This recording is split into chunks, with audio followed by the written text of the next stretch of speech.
Et j'espère qu'Allah subhanahu wa ta'ala nous pardonne tous pour tous nos égarements et nos impolitesses qu'on peut avoir avec Sidna Cheikh Rajab.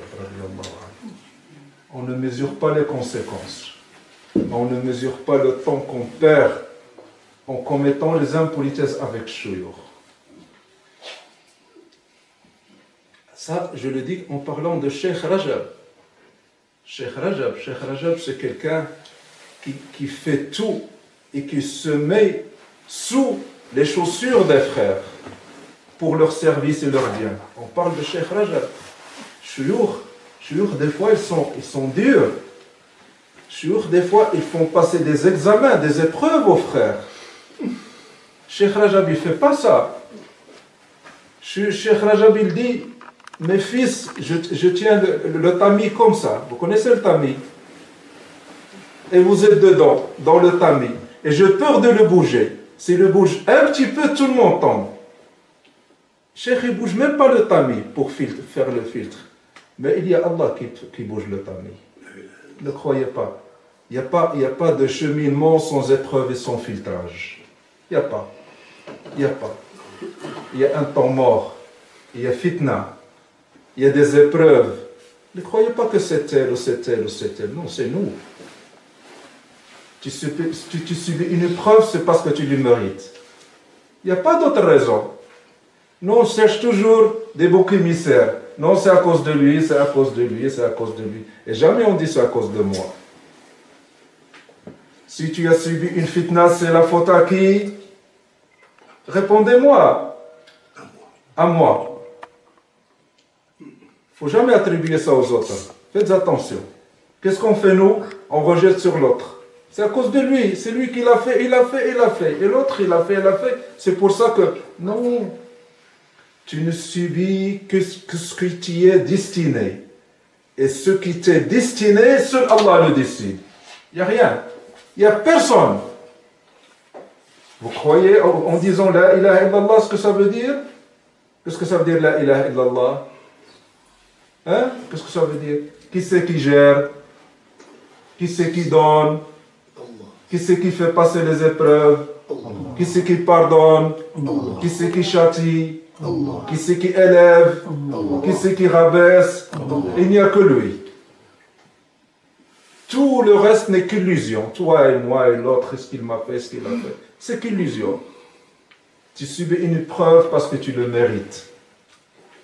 Et surtout, quand tu prétends cheminer.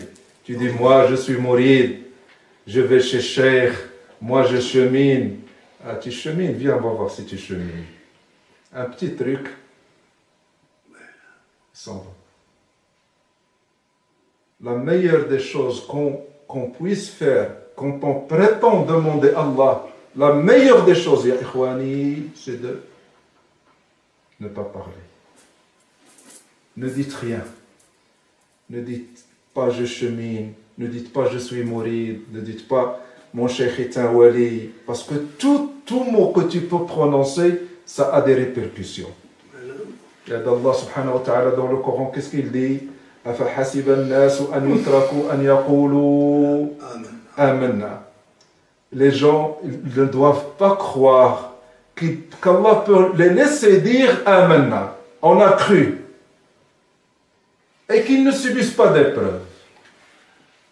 Allah, qu'est-ce qu'il dit? Les gens ne doivent pas croire qu'on dise qu'ils peuvent dire. Qu'est-ce qu'il y a le mot قالوا قالوا كاين ولا ما كايناش يقولوا ولا ما qu'est-ce que veut dire يقولوا يعني يقولوا آمنا, ils disent on a cru et qu'Allah ne fait pas ça. Donc quand ils subissent l'épreuve, c'est à cause de quoi? Parce qu'ils ont dit on a cru. Et s'ils ne le disent pas, ils sont un peu à l'abri de l'épreuve.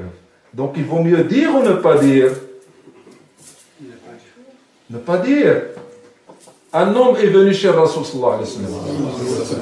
Il a dit, oh Rasulallah, je t'aime. Ya Rasulallah, inni uhibbuk. Ah, tu m'aimes? Tu sais ce que tu dis? Ya Rasulallah, je t'aime. Alors le Nabi sallallahu alayhi wa sallam lui a dit, prépare-toi à la pauvreté. La pauvreté, moi je viens pour t'aimer et toi tu me donnes la pauvreté. Il dit, Rasulallah, j'aime Allah. C'est ton amour. C'est la pauvreté, j'aime Allah. Il dit, prépare-toi aux épreuves. يا رسول الله إني أحبك قال له فاستعد للفقر قالوا يا إني أحب الله قال فاستعد للبلاء. C'est quoi la sagesse de ce hadith? Tous ceux qui ont aimé le prophète sallallahu alayhi wa sallam, ils ont été pauvres? Non. Sahaba, ils ont été pauvres ou riches? Sayyidina Abu Bakr, il a fini empereur, roi. Donc il a fini pauvre ou riche? Sayyidina Omar, il a fini quoi? Il a terminé empereur aussi. Donc, pourquoi il lui a dit prépare-toi à la pauvreté? Parce qu'il l'a dit.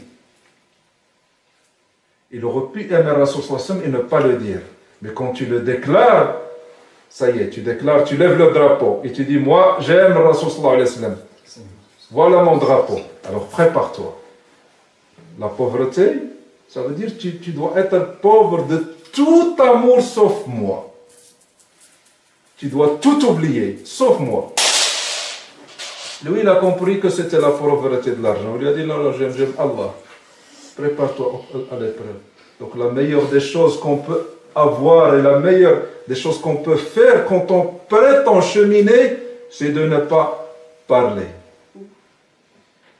ما لذات العيش إلا صحبة الفقراء قال له والزم الصمت والزم الصمت. سيدنا أبو مدين الغوث il dit dans ce qasida qu'on conseille aux disciples, ne parle pas. Parce que quoi que tu puisses dire, ça ne peut être que maladresse. Parce que tu ne sais pas de quoi tu parles. Tu ne sais pas de quoi tu parles. Donc,